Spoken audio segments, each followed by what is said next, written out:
So what's good, TMG fam? It's your boy Ellen. I'm back with another reaction. How y'all feel? Welcome back to the channel. Salute. So somebody help me figure out what's going on. Let's talk. What's going on? First the Euphrates, and I know they're tying that to a biblical reference, but now the Colorado River. What's going on? Why do I feel like I'm being left out of what's going on right now? This video here is titled Colorado River Dried Up and Now Something Weird is Happening. A lot of weird things are happening. Seriously. I don't like it. I don't like it at all. All right. So we're going to check this video out and try to figure out and sort things out. If you're new, you know what to do. Hit that subscribe button. Join the family. And let's see what's going on.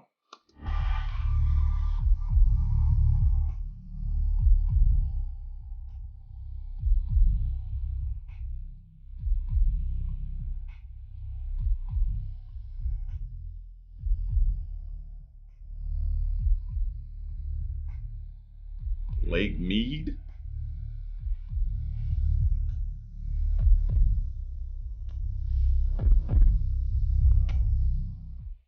The turbulent Colorado River is one of the most heavily regulated and hardest working rivers in the world. On its way from the Rocky Mountains to the Gulf of California, the Colorado River drops 10,000 feet, sustaining a variety of habitats and ecosystems as it winds through mountains and deserts.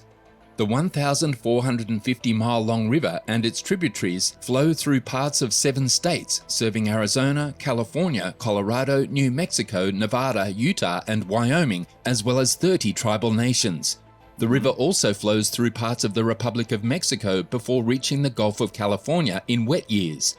Because it has been such a significant contributor to the economies of the states it flows through, scientists are concerned about how quickly it is losing its water supply, and the situation facing the river has reached a critical stage. But that isn't the only thing that scientists are concerned about, as the dried up riverbeds are revealing terrifying things. What is happening to this mighty river, and what will the consequences be? See, that's the thing with a lot of rivers. Like, imagine somewhere the areas of water like where the mob was, where they were heavily at. Bro, a lot of murder investigations will probably be solved if a lot of this water starts to dry up and things get exposed. Man, I was just watching Godfather of Harlem the other day, man. If y'all ain't seen that show, oh my bad. Things. What is happening to this mighty river, and what will the consequences be? Stay tuned until the end to find out what's going on with the Colorado River.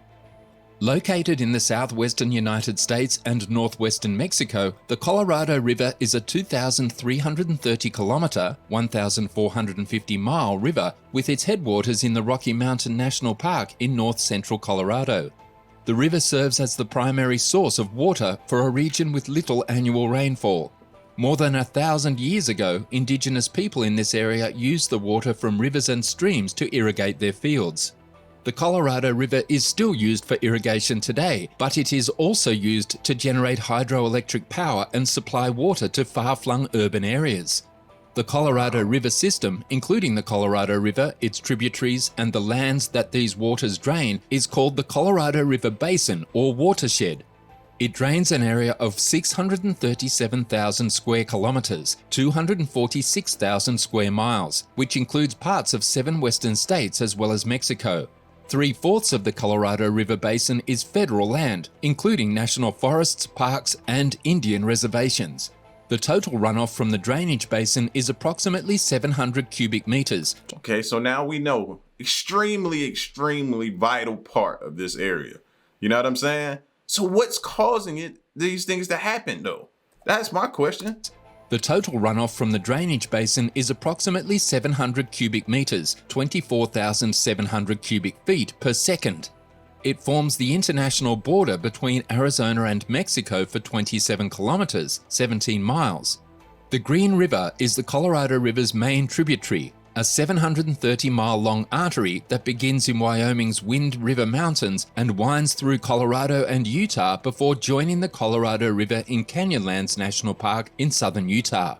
The Colorado River is significant because it has carved itself through the Grand Canyon over time, representing the history of the Earth's origin and structure like few other sites on the planet.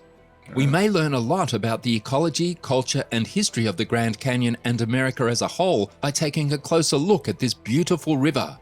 Over the last 6 million years, the Colorado River has carved through roughly 2 billion years of Earth's geologic history at the Grand Canyon. The rock sequence of the Grand Canyon is made up of layers of limestone, sandstone, shale granite, and schist. Water and wind erosion have destroyed these strata, resulting in the cliffs and slopes that make up this amazing play of shape and color over time. Two of the most well-known dams in the United States obstruct the Colorado River. The Hoover Dam on Lake Mead was erected in 1936 on the canyon's lower southwest end, while the Glen Canyon Dam... The Hoover, I used to be fascinated with that as a kid. The Hoover Dam? Oh my gosh, bro. In 1936 on the canyon's lower southwest end, while the Glen Canyon Dam, completed in 1963 at the canyon's higher end, created Lake Powell. The Colorado River is vital to the cities and farms of the arid Southwest. The Colorado River exports more water than any other river in the United States. Water from the Colorado River Basin is used for municipal and industrial uses in cities such as Los Angeles, Phoenix, Las Vegas, Denver, and San Diego, among many others. However, as a result of its dry spell, the once mighty Colorado River has become the world's most regulated and contested river. Unlike other natural concerns, the Colorado River's problem may be traced back to a 100-year-old inaccuracy. Since the 1900s, the river flow has declined by around 20%, and the two main reservoirs it feeds are only about a third full. I got that feeling again. I got that feeling like they're about to blame us, people, mankind. We're about to catch it for this. I don't know why I got that feeling. I could be wrong. Around 20%, and the two main reservoirs it feeds are only about a third full. Lake Mead, the nation's largest reservoir, has decreased more than 150 feet in the previous 2 decades, leaving little water for the river's more than 40 million residents. One of the reasons the Colorado River is receding is due to a lack of snow and rain. Okay. The West is in its 23rd year of drought, which may be the driest period in the last 1,200 years, exacerbated by climate change. Now, we've been talking about that. Climate change. They've been talking about it. And it's starting to show and affect us, bro. Especially in our vital areas. Here's Colorado, used by several states. Vital. They called it, I think, back a little while ago, the artery. Artery. So, this stuff keeps presenting itself in our faces, bro, about this climate change. We need to pay attention and do our part. Myself included. I got to get better. The driest period in the last 1,200 years, exacerbated by climate change. Then there's the sheer amount of citizen farms sucking up that water. Over 3/4 of the water consumed by humans from the Colorado River is used to irrigate farms, which produce virtually all of the nation's winter crops, among other things. However, one of the primary...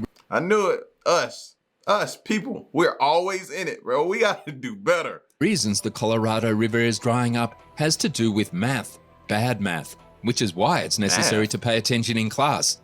The Colorado River's water was split among the 7 states that relied on it a century ago: Arizona, California, Colorado, Nevada, New Mexico, Utah, and Wyoming. The Colorado River Compact Agreement was built on a single crucial figure: the total amount of water that the Colorado River can supply yearly.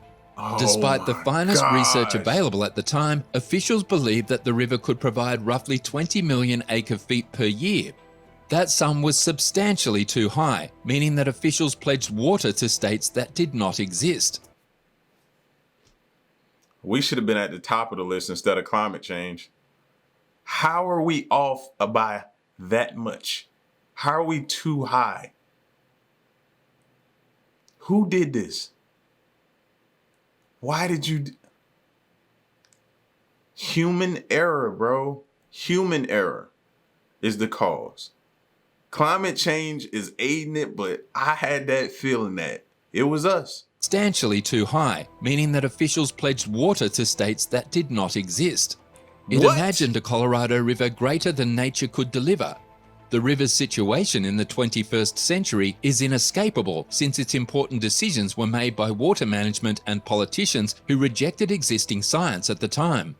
The US Geological Water to states that didn't exist is like charging a dead person taxes, bro. Are you kidding me? and politicians who rejected existing science at the time. The US Geological Survey sent a fellow named Eugene Clyde LaRue to attempt to measure the Colorado River in the early 20th century. LaRue began to notice some significant droughts outside the time period that we had been measuring the river for a couple of decades.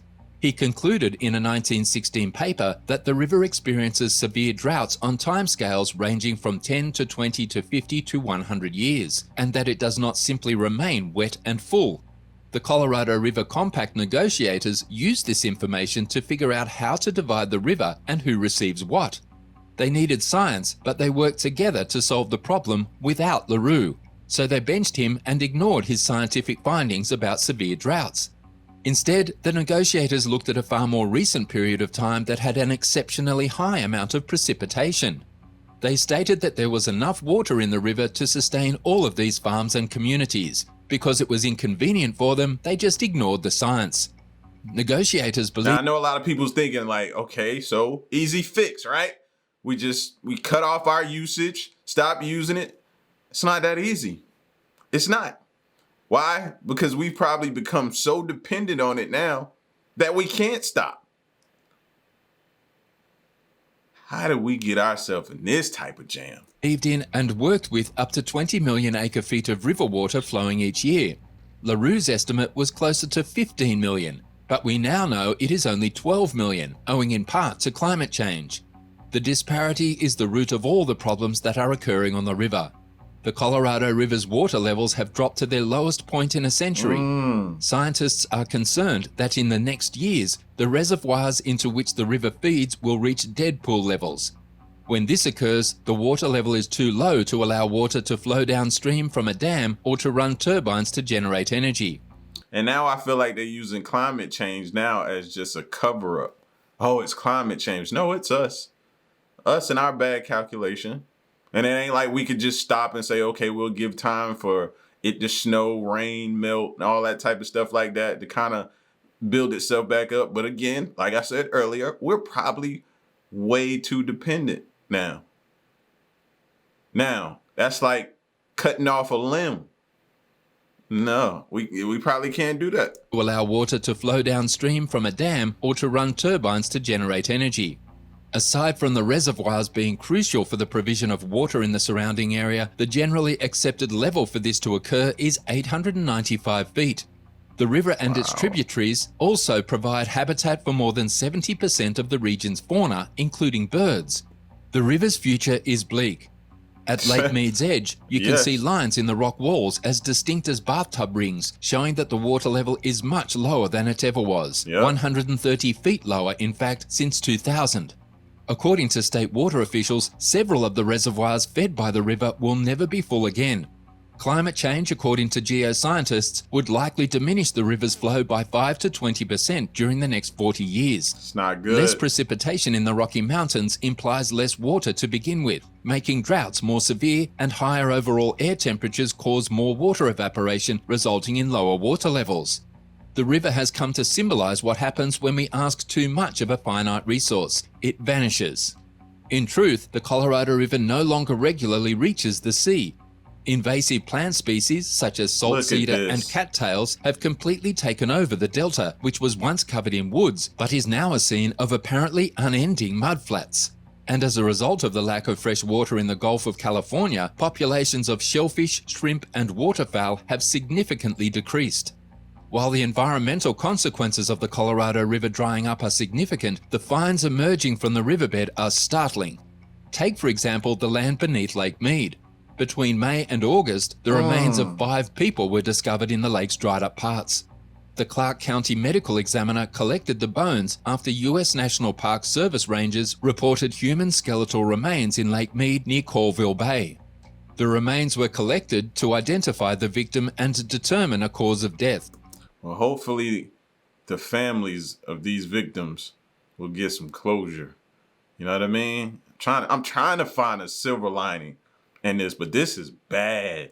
However, the finding came a week after the decomposed remains of a man was discovered crammed in a steel barrel near the reservoir's Hemingway fishing pier, more than 20 miles from Coralville, according to Las Vegas Metropolitan Police Department.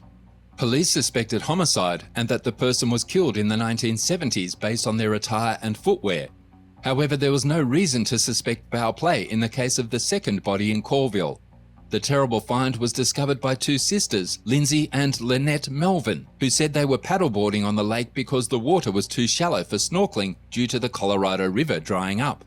According to the sisters, they discovered the skeleton remains while investigating a sandbar that used to be underwater before a severe drought decreased water levels to historic lows. The sisters initially mistook the discovery for bighorn sheep remains, but when they discovered a human jawbone with teeth still attached, they informed National Park Service rangers. Growing up in Las Vegas, the sisters heard stories about mafia hitmen dumping bodies in the lake. What I tell you? The finding of the victim. What I tell you, bro? The mafia fam. They wait till a lot of these other places start. The water levels start dropping and things get exposed, man. A lot of homicides is gonna be revealed.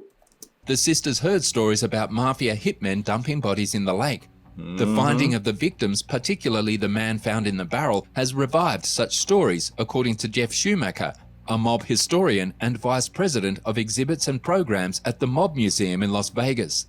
Looking ahead, some experts expect that climate change will lead the Colorado River Basin to become drier and warmer, with less snowfall and runoff limiting water resources. This possibility, combined with future estimates of ongoing urban growth, has raised serious concerns about the Colorado River's ability to satisfy future water demands. With these concerns in mind, the Bureau of Reclamation released the Colorado River Basin Water Supply and Demand Study in order to establish a roadmap for the future. The analysis predicted a wide range of potential long-term supply and demand imbalances by 2060, with a median number of 3.2 million acre-feet. The amount of water available and variations in demand over the next 50 years are highly uncertain, according to the report, and the possible implications of future climate change and variability further contribute to these uncertainties. Let us know what you think of the Colorado River in the comments section. Wow. That's sad, man. And like I said, I feel like the climate change thing in this situation, just in this situation, I feel like it's a cop-out. I feel like they're just trying not to point the blame on us, and it's us. It was us. Bad calculations. Bad calculations. Extremely bad calculations. And man, I hope we're diligently trying to figure something out, a new way to fix this, because this is bad. This is not good. This is not good at all. And I didn't know they had a mob museum. I had to go back to that. I didn't know. I definitely want to go to that now. I want to go to that. Seriously. I'm going to look that up. But yeah, man. Y'all get at me in the comment section and let me know what you thought of this very, very interesting and important video. It's your boy L. Stick around and stay tuned. Till next one, I'm gone. Peace.